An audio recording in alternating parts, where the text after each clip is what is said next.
अस्सलाम वालेकुम। आज की कहानी शुरू करते हैं। आज मुझे घर आए काफ़ी देर हो गई थी। मैं घर में दाखिल हुआ तो अचानक से मेरी नज़र गेस्ट रूम की तरफ गई। वो किताबों में सर दिए बैठी हुई थी। मैं वहीं से गेस्ट रूम की तरफ आ गया। वो मुझे देखकर उठ गई और मुझे सलाम करने लगी। मैं उसके पास बैठकर उसकी किताबें देखने लग गया। वो हंसती हुई कहने लगी, आज मेरा पढ़ने को दिल नहीं है। मैंने उसकी तरफ देखा। उस वक्त उससे देखकर ऐसा लग रहा था जैसे इसके दिमाग में कुछ शरारत चल रही है। मैंने संजीदगी से कहा, जल्दी से अपना काम करो और ये फजूल शरारतें छोड़ दो। वो हंस रही थी। मुझे देखकर उसकी हंसी देखकर मुझे चिढ़ होने लगी। मैंने उससे कहा, ध्यान से अपना काम करो। मैं इससे सबक समझा रहा था मगर चेहरे की तरफ देख रही है। मैंने इसके चेहरे की तरफ देखा। इसने एकदम से निगाहें चुरा ली थी। मैंने गुस्से में कहा, मेरे मुंह पर कुछ नहीं लिखा हुआ, इधर ध्यान दो। वो हंसती हुई कहने लगी, आपके मुंह पर देखकर मुझे ज़्यादा समझ आती है। मैंने आहिस्ता से इसके सर में थप्पड़ लगाया और गुस्से में कहा, इधर ध्यान दो। अचानक से उसके लबों से मुस्कुराहट गायब हो गई। वो काम करने लग गई थी। मैं काफ़ी देर बैठा रहा, इंतज़ार करता रहा वो कोई बात करेगी, मगर उसने मुझसे कोई बात ना की। जब वो जाने लगी मैंने इससे कहा, अकेले जाना है क्या? वो कहने लगी, हाँ। मैंने कहा, मैं छोड़ देता हूँ, मगर वो गुस्से में अकेली ही चली गई। मुझे मालूम था मेरे थप्पड़ लगाने की वजह से इसका मूड ख़राब हो गया था, लेकिन मुझे क्या मालूम था वो मेरे बारे में क्या सोच रखती है। मेरा नाम अदील है। मेरी उम्र 24 साल है। हम 4 भाई थे। मेरा ताल्लुक़ एक गाँव से था। मुझे पढ़ाई का बहुत शौक़ था। मैं पढ़ने के लिए शहर आ गया था। हमारे पास पैसे की कोई कमी नहीं थी। सब कुछ बहुत खुला था। मैंने शहर में एक फ़्लैट ले लिया और उसमें रहने लग गया। साथ साथ मैं पढ़ाई करता था और अक्सर ही रात को मैं घर से बाहर रहता था या फिर मेरे फ्लैट में मेरे दोस्त आए रहते थे। मैं सुकून से ज़िंदगी गुजार रहा था। मैं जहाँ पढ़ाई करता था इसी यूनिवर्सिटी में टीचिंग करने का लग गया था। मैं खुश था अपनी ज़िंदगी में। मेरे पास एक लड़की रह पड़ती थी जो कि बहुत शरारती थी। अचानक से वो खामोश हो गई थी। हर वक्त शरारतें करने वाली लड़की एकदम से खामोश हो गई थी और एक कोने में बैठी रहती थी। मैं जब इससे पूछता तो मुझसे जवाब भी नहीं देती थी। एक दिन अचानक से वो यूनिवर्सिटी में बेहोश हो गई। मैं उसे अस्पताल लेकर गया। डॉक्टर ने बताया डिप्रेशन की वजह से सब हुआ है। इतने में इस लड़की की माँ भी आ गई थी। मैंने इनसे पूछा, आपकी बेटी को क्या हुआ है? वो मुझे देखकर रोने लगी, बहुत परेशान लग रही थी। मैंने इनकी तरफ देखा और बेंच पर बैठकर पूछा, क्या हुआ है आपकी बेटी को? वो कहने लगी, ये मेरी एक ही बेटी है और कब से इसके वालिद का इंतकाल हुआ है। ये ऐसी हो गई है। मैं बहुत कोशिश करती हूँ इस वक्त पहले जैसा बना दूँ, लेकिन मैं ऐसा नहीं कर रही।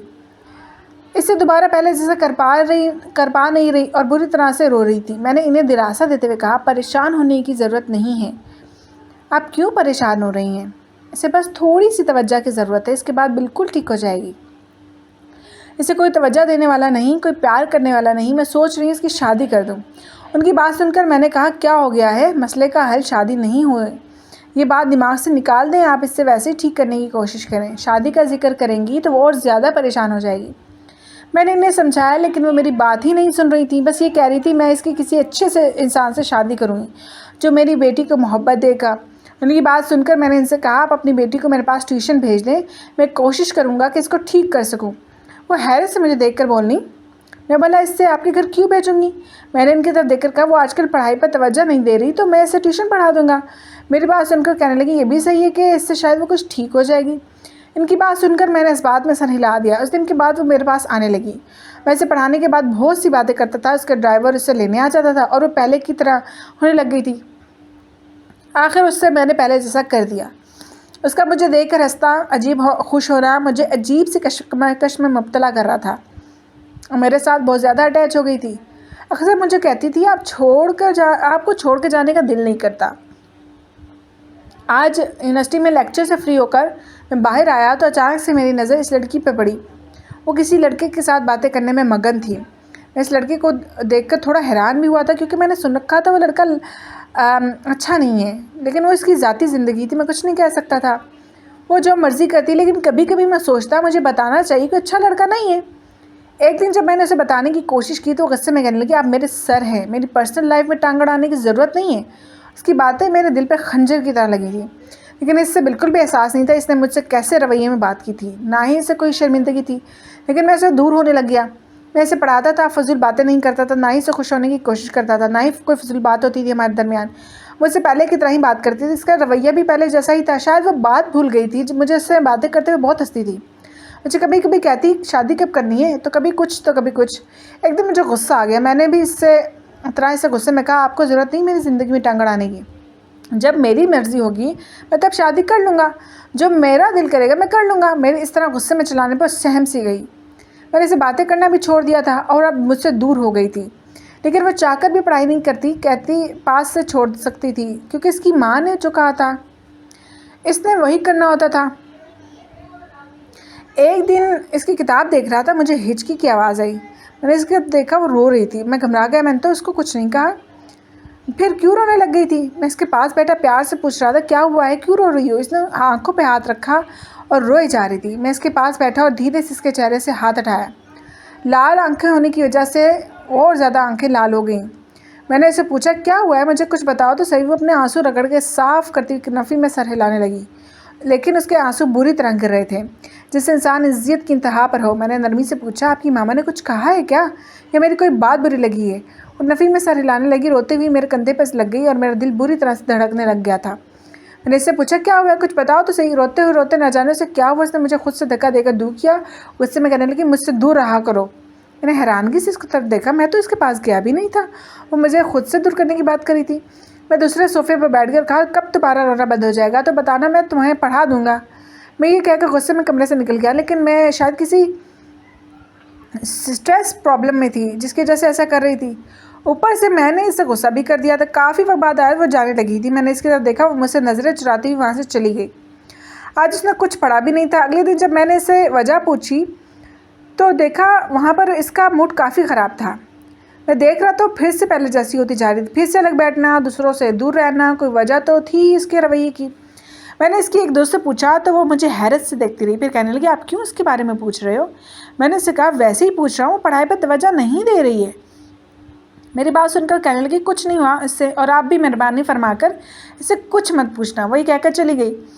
उसके लहजे में सख्ती थी, ना जाने क्यों वो ठीक नहीं हो रही थी। उसकी माँ भी बहुत परेशान थी।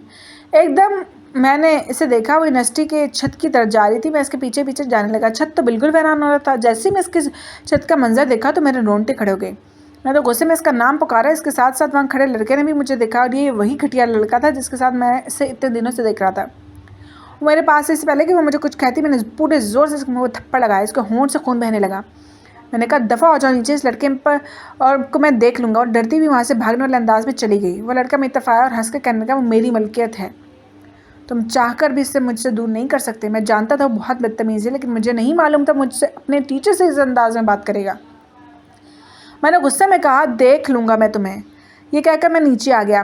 वो मुझे यूनिवर्सिटी में कहीं भी नज़र नहीं आ रही थी। सारा दिन आज न जाने को उसकी वजह से परेशान रहा था, लेकिन वो ट्यूशन आई थी मेरे पास। मैं इसे पढ़ा रहा था। मुझे कहने लगी, मेरी बात सुनेंगे? मैंने गुस्से में कहा, पढ़ाई की तरफ ध्यान दो, मैंने यहाँ तुम्हारे मसाइल सुनने के लिए नहीं बैठा हुआ, मुझे और भी बहुत काम है। वो मुझसे बात करने की कोशिश करती रही, मुझे मनाने की कोशिश करती, लेकिन मैं इसकी तरफ देखता नहीं था। जो कुछ मैं देख चुका था, मुझे ऐसा लग रहा था मेरे दिल के किसी कोने में सिवाय नफ़रत के इसके लिए कुछ नहीं है। पहले मुझे इससे हमदर्दी होती थी। मैं सोचता था कितनी वो परेशान और मासूम सी है जिसका बाप भी इस दुनिया में नहीं है, लेकिन मुझे अब यकीन हो गया था उस बाप न होने का अच्छा फ़ायदा उठा रही थी। और जैसे हराम हलाल की तमीज़ भी भूल गई थी। अब तो काफ़ी दिन गुजर गए थे। वो आती थी, मेरे से सिवाय पढ़ाई के कोई बात नहीं करता था। मुझे जहर लगती थी।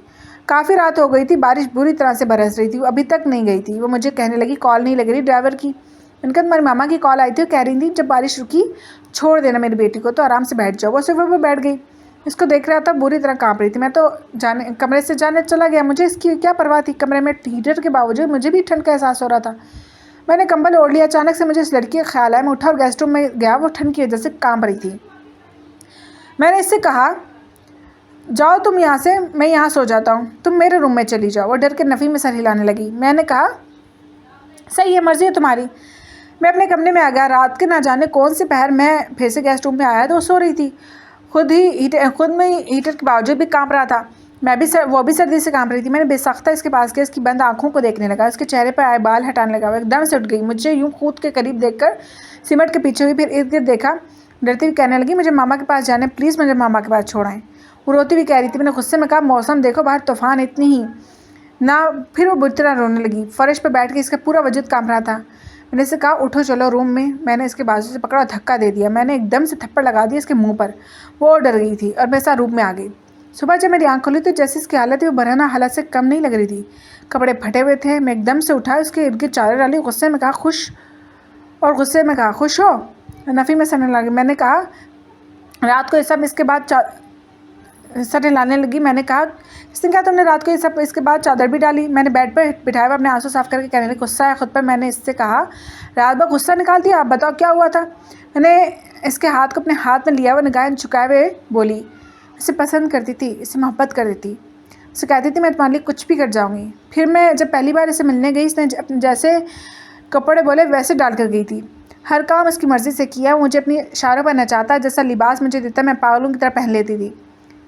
मेरी बहुत सी तस्वीर इसके पास थी, मगर जिस दिन मेरी इज़्ज़त की बात आई मैंने हर ताल्लुक़ उससे ख़त्म कर लिया था। लेकिन मेरी तस्वीर के ज़रिए वो मुझे ब्लैकमेल करता था। उस वजह से रात को मुझे गुस्सा आया और मैंने अपने कपड़े फाड़ दिए। मुझे लगता है हर मर्द को राज़ी करने के लिए उसका जिस्म देना पड़ता है। रोती कह रही थी, मैं सच में मासूम थी। अगर वो मासूम ना होती तो ऐसा कुछ ना करती। इसे बाजुओं के हिसाब में लिया और कहा, शादी करोगी मुझसे? उसने एकदम से मुझे देखकर कहा, नहीं, मैं कभी शादी नहीं करूँगी। मैंने नरमी से कहा, हाथ तो थाम कर देखो, बताऊँगा मर्द की मोहब्बत क्या होती है। वो मोहब्बत जिसमें मैं छुपा रहा था आज मुझसे छुप ना सकी और मैंने इसे अपनी मोहब्बत का इजहार कर दिया और आखिर में मैंने इसे बदल कर अपनी पूरी ज़िंदगी में शामिल कर लिया। अगर आपको हमारी स्टोरीज अच्छी लगती है तो इस चैनल को सब्सक्राइब कीजिए, लाइक कीजिए, बेल के आइकन को प्रेस कीजिए।